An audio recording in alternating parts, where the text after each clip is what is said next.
Okay, welcome back ulit to another learning. So, ang next given natin is yung, wait, asan? Next given is, putang ina.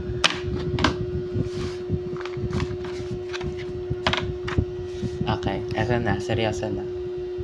Ang next given natin ay 2 minus 3x over x plus 1 is greater than 0. So, bago natin simulan to, kunin nyo muna yung SIM nyo para hindi kayo maguluhan kung saan ko nakukuha yung mga pinagsasasabi ko. So, bale, ang step 1 sabi dito sa SIM is rewrite the inequality as a single fraction on one side of the inequality symbol and 0 on the other side. So, ang sinasabi lang dito, dapat sa side na to ay iisang fraction lang. Tapos, sa side naman na to, dapat 0 lang. So, paano natin yung gagawin? Nag-isip pa kayo, bobo ang puta. Syempre, ganun pa rin kasi fraction na to, diba? Fraction na yan. Tapos, 0 to, diba? So, ibig sabihin, nagawa na yung step 1. Ito na talaga yon. Huwag na kayo mag-isip. Ito na yon. So, next. Ang step 2, sabi dito, set the numerator and denominator equal to 0 and solve. The values you get are called the critical values. So, sa step 2, mali sa step 1, basta nasa naman. Okay, sulat ko na lang din. Right inequality.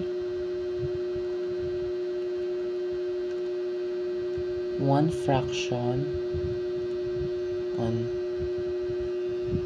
one side. Okay. One side and 0 on the other. Step 2. Step 2, anong sabi? Find the critical values. So, ang sabi na dito, paano makukuha yung critical values? Set the numerator and denominator equals to 0. So, ito si numerator, ito si denominator. So, isa-set natin sila as 0. So, magiging, paano ba yun? So, magiging 2 minus 3x is equals to 0. Tapos, x plus 1 is equals to 0. Now, kailangan natin hanapin si x, which will be the critical values. So, maglilipat-lipat tayo para makuha si x. Ililipat natin si negative 3x para mawala si negative 2 is equals to 3x. So, kailangan natin mawala si 3. So, i-divide natin both side by 3. So, 2 over 3 is equals to x.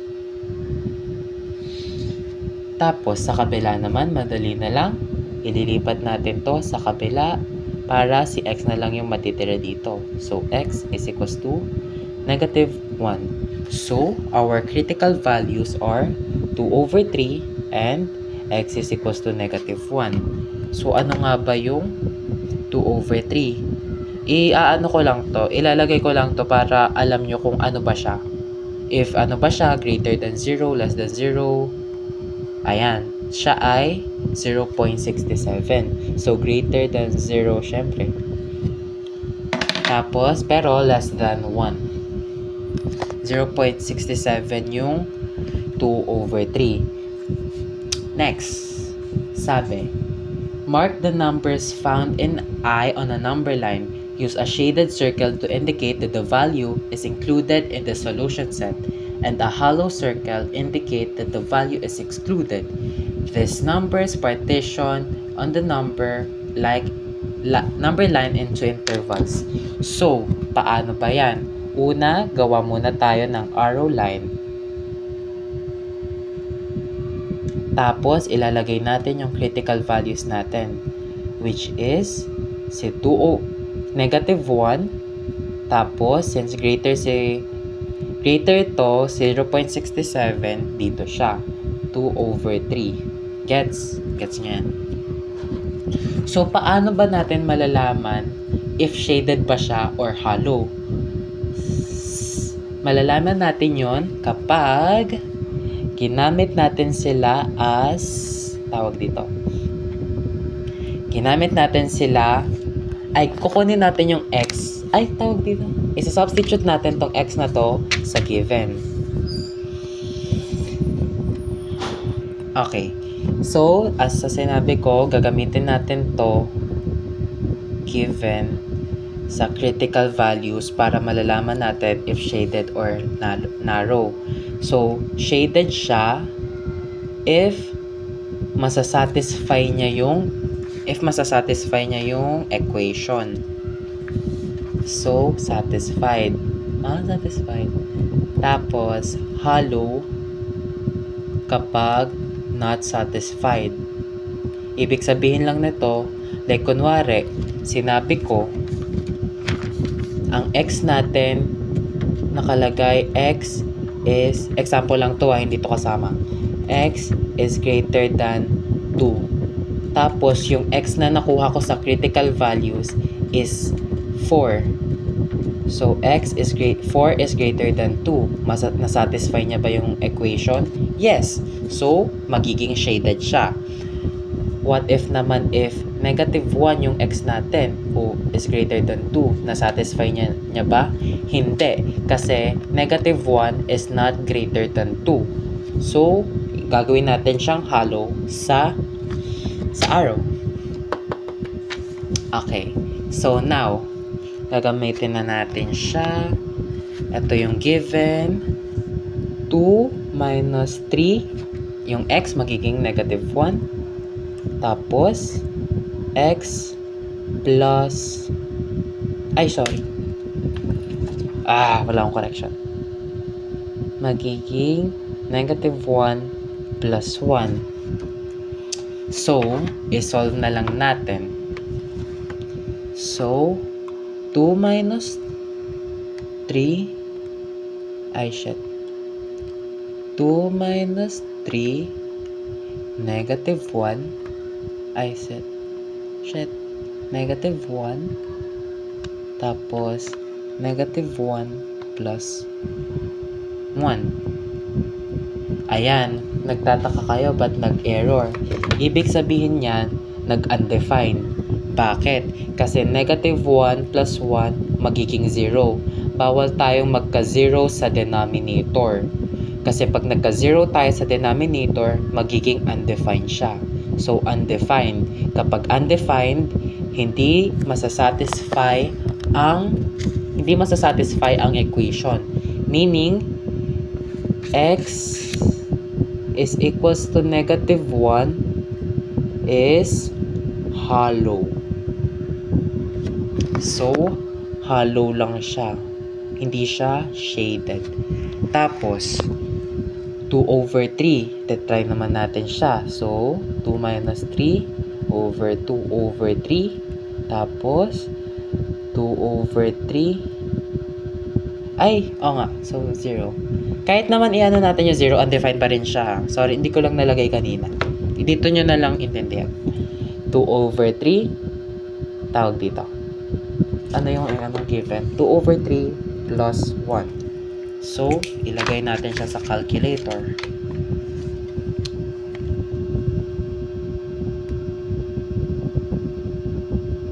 Two minus 3 times 2/3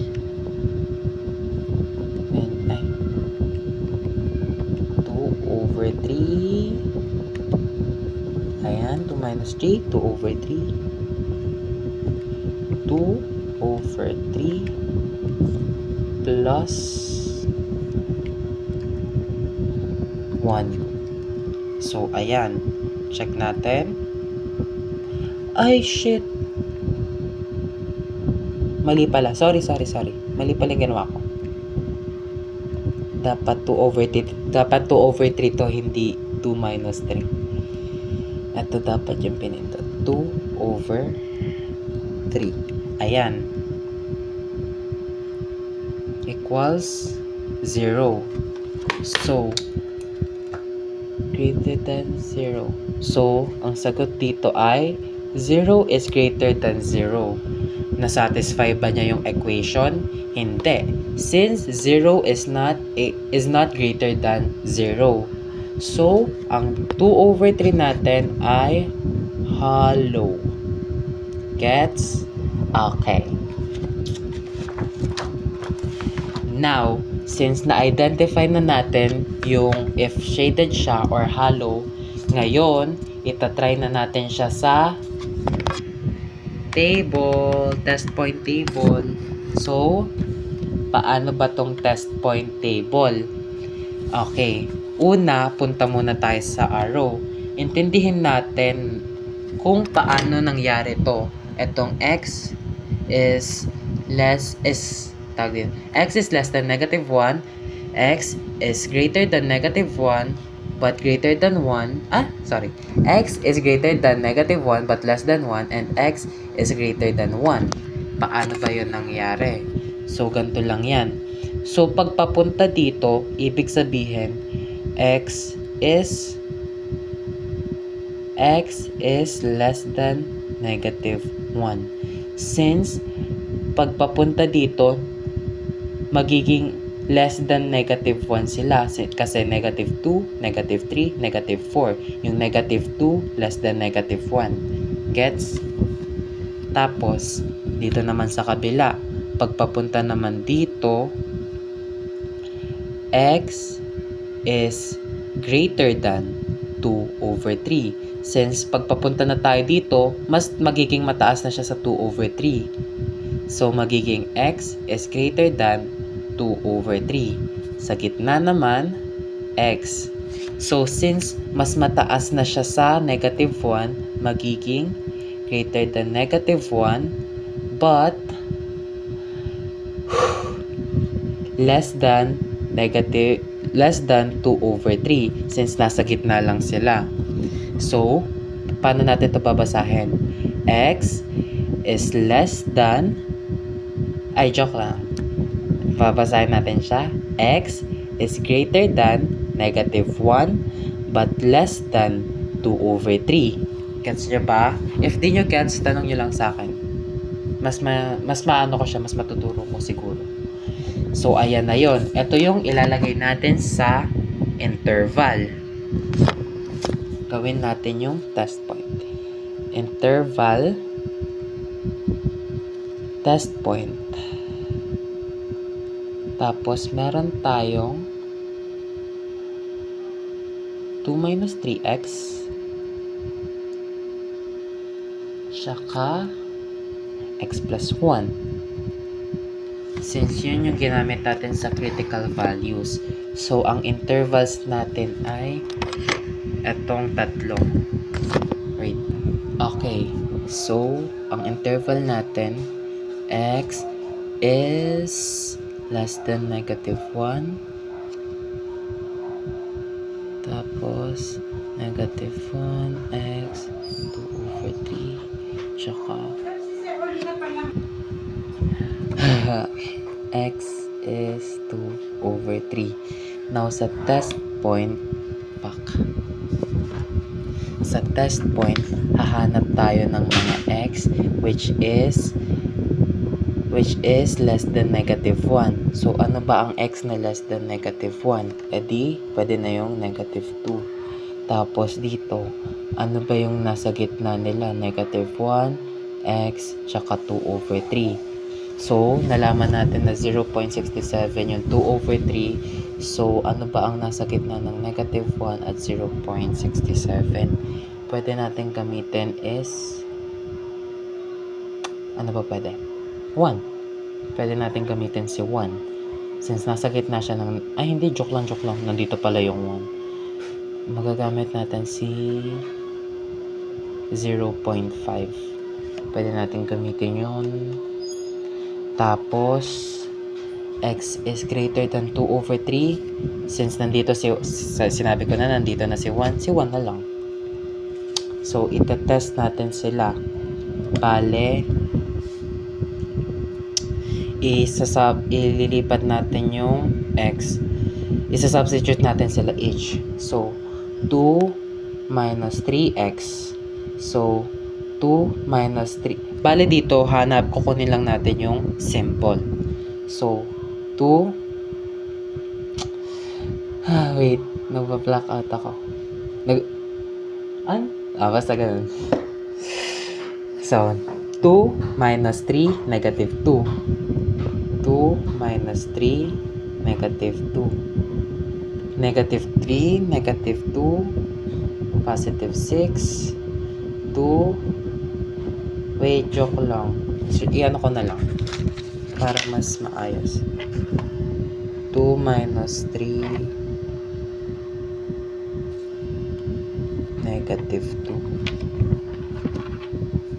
once 8. So, 8 is positive. Tapos, sa 0.5,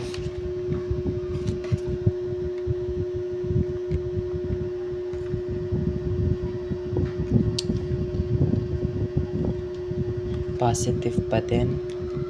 Tapos sa 1,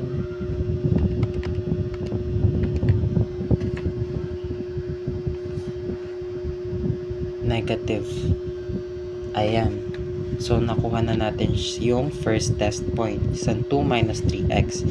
Now, sa x plus 1. Negative 2 plus 1 is negative. Tapos, 0.5. 0.5 plus 1 is 1.5, which is positive. Tapos, 1 plus 1 is positive. So, after nito, kailangan makuha lang natin yung mga positive sa dulo. So, positive times negative, negative siya. Positive times positive, positive, tas negative times positive, negative. So, ito lang yung sa final answer natin. Paano ba natin siya i-write? Magiging x, ano ba yung nilagay?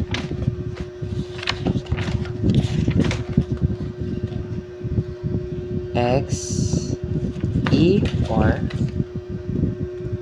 tapos since ito lang, wait lang. Wait.